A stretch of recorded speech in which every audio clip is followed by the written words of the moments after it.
Kent State is one of the worst teams in all of college football when you look at their history as a whole. They have only been to 5 bowl games, have won only one of those games, have only one conference championship in school history, and have had a handful of winning seasons in their over 100 plus years of history. This is the story of Kent State football, the worst team at the FBS level, and maybe the perfect team to rebuild in NCAA 25. But before we get into this, if you enjoy college football content like this, make sure to leave a like and subscribe. Also, let me know if you think Kent State can ever become a consistent winner in the MAC in the comment section below. I am also raising money for a charity run I'm participating in at the end of September. If you're interested in donating, the link is in the description below, and I would greatly appreciate it. Kent State is located in Kent, Ohio, northeast of Akron, and southeast of Cleveland. They began playing football in 1914, a year after they first began having classes. After 2 practice games against local high schools, the team would be disbanded as they chose to focus their resources more on basketball, setting the standard for how the team would perform the rest of its history. Some thought the team would return in 1915, but would actually take another 5 years for the school to play their first official season in 1920. In the 1914 school yearbook, they wrote, "Next year we will have a team which will have weight, speed, and brains, all essential qualifications for a good football squad." The basketball team would go 3-2 in their first season, losing their first ever game 56-5. The football team would play their first official game on October 30th, 1920, where they lost to Ashland 6-0. Their home opener would come a few weeks later when they lost to Bowling Green, their sister school, 7-0. Their only win that season came via forfeit, and they would not record their first official win until November 14th, 1925, where they also scored their first ever official points. Throughout the 1920s, they lost games by a score of 118-0 and 82-0. They would record their first winning season in 1928, going 4-2-2. They joined the Ohio Athletic Conference in 1931. They would start to find some success throughout the 30s and early 40s, having 5 winning seasons until the program was put on hold due to World War II.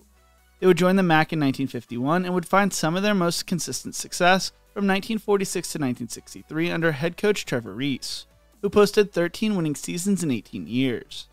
After Reese's departure, they would struggle until Don James arrived in 1971. Under James, the school would win their first ever conference title, led by Hall of Fame linebacker Jack Lambert, former Alabama head coach Nick Saban, and former Missouri head coach Gary Pinkel. That 1972 team is the only team to win a conference title in program history, and they went on to play in the Tangerine Bowl, only the second bowl game in school history at the time.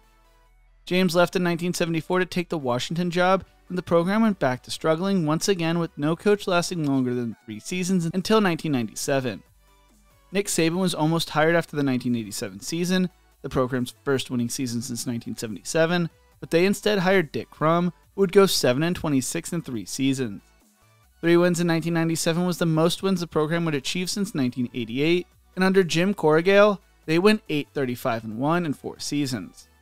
They would achieve their first winning season since 1987 and 2001, led by quarterback Joshua Cribbs, going 6-5. They would go back to their losing ways in 2004 under head coach Doug Johnson. Johnson would lead them to a 29-53 record in 7 seasons, with his best season coming in 2006, when they went 6-6 and finished second in the MAC. Darrell Hazel would be named head coach in 2011 after rising up the ranks of coaching dating back to 1986.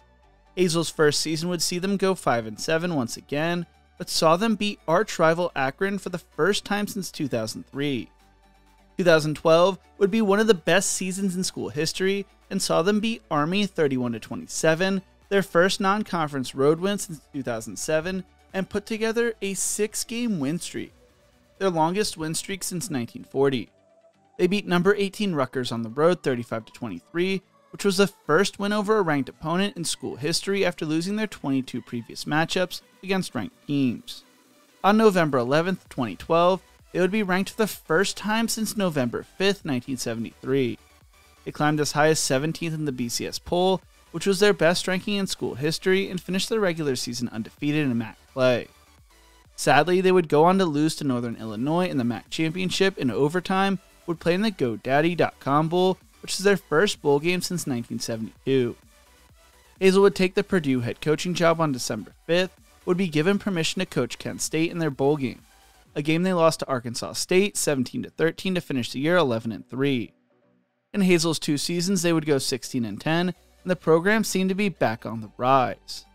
The school would replace Hazel with alum Paul Haynes, who played defensive back for the school from 1987 to 1991.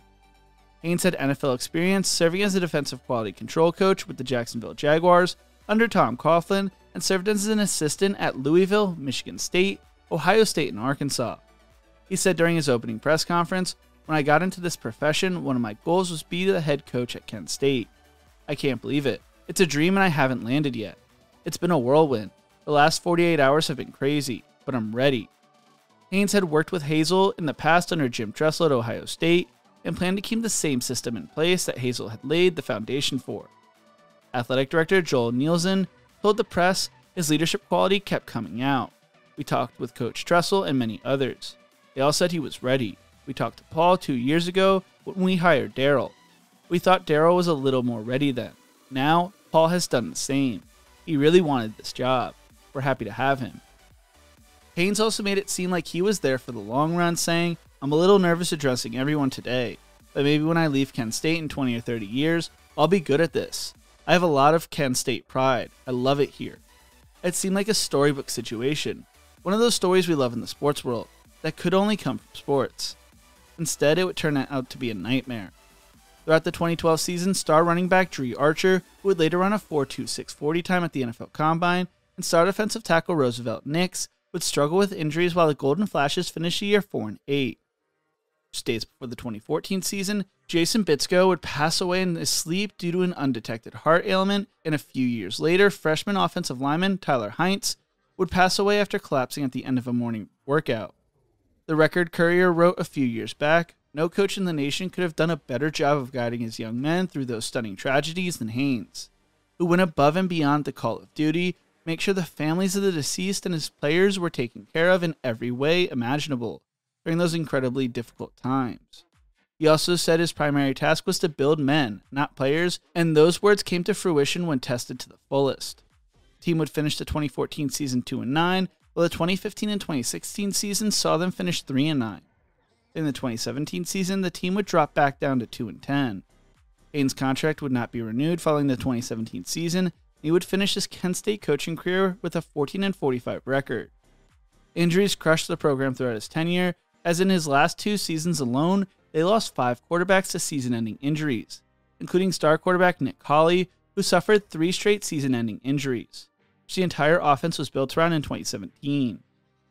During his 5 seasons, Golden Flashes played a brutal non-conference schedule, facing 3 defending or eventual national champions in Ohio State, Alabama, and Clemson, along with LSU, Penn State twice, and Louisville, among others.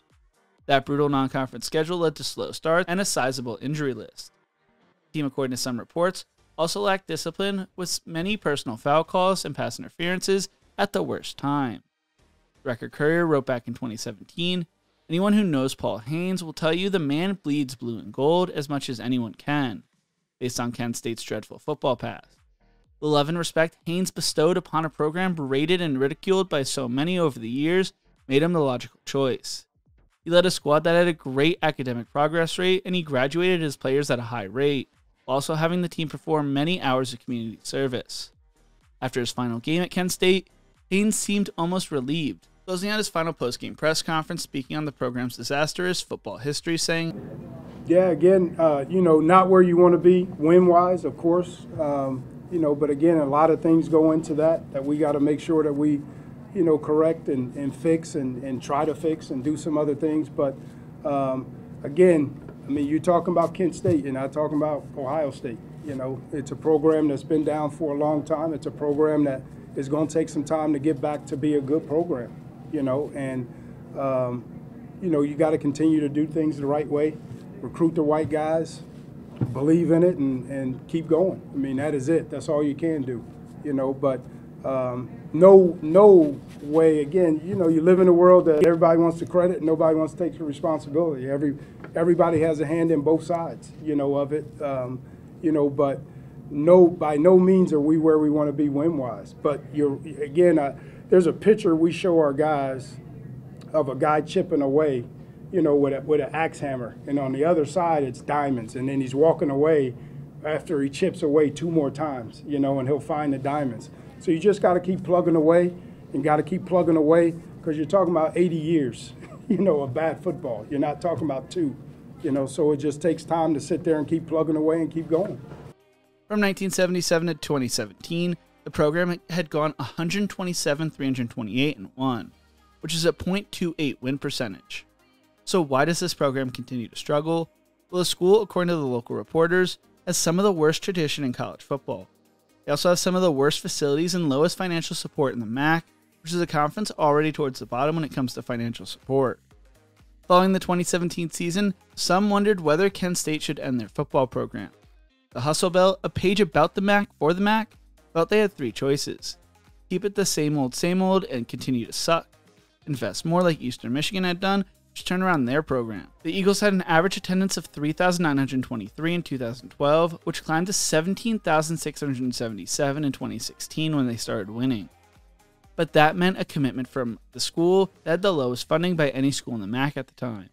And the third choice was to kill the program. Well, the program is still alive today, so they decided not to kill it off. The man chosen to replace Haynes was Sean Lewis, who was one of the fastest rising coaches in the college football world at the time. Lewis played football at the University of Wisconsin under Barry Alvarez, before starting his coaching career at Harold L. Richards High School, his alma mater in Illinois, serving as their offensive coordinator. He was on Eastern Illinois' staff that reached the quarterfinals of the FCS playoffs in 2013, led by quarterback Jimmy Garoppolo, before joining Bowling Green in 2014 and being named co-offensive coordinator and quarterback coach in 2015. His 2015 offense ranked 4th in the nation, having 546.8 yards per game and 6th in scoring at 42.2 points per game. He would take the same job at Syracuse in 2016, and in 2017, his offense averaged 456.3 yards and 24.4 first downs per game, and they defeated defending national champions Clemson 27-24 on October 13th.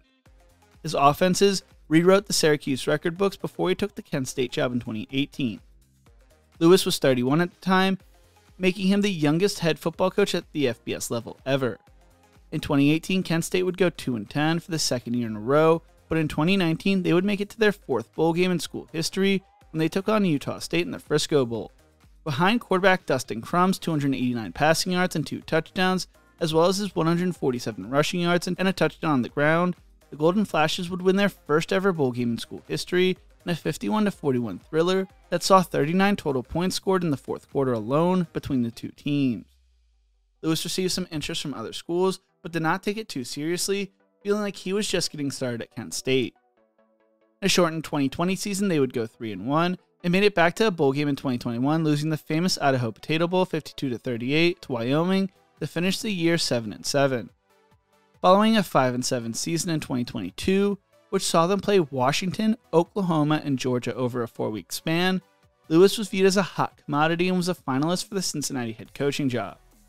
That was until Scott Satterfield became available and was given the job over Lewis. Lewis felt he needed a change, telling The Athletic last year, when the Cincinnati stuff fell through, I thought, alright, if they don't recognize in-state what we have done and how things could be, well then it's probably time for a pivot. So he decided to leave Kent State to take the Colorado offensive coordinator position under head coach Deion Sanders, finishing his Kent State coaching career going 24-31. Not even Lewis was able to finish with a winning record as head coach at Kent State. The man chosen to replace Lewis was Kenny Burns, who was the associate head coach at Minnesota. Burns had started his coaching career in 2007, but saw it really take off when he joined PJ Fleck's coaching staff at Western Michigan, helping them go 13-1 and make it to the Cotton Bowl, dominating the MAC unlike anybody had ever done. He followed Fleck to Minnesota and took over the associate head coaching job in 2019. Burns had a challenge on his hands as many players entered the transfer portal after Lewis's departure. He brought a strong track record of recruiting, developing, and cultural building, being a part of Fleck's noted Row the Boat program for 7 seasons. Things would not go well last season as they finished the year 1-11, with their lone win coming against Central Connecticut State. They lost every game by 14 points or more and finished towards the bottom in every category statistically.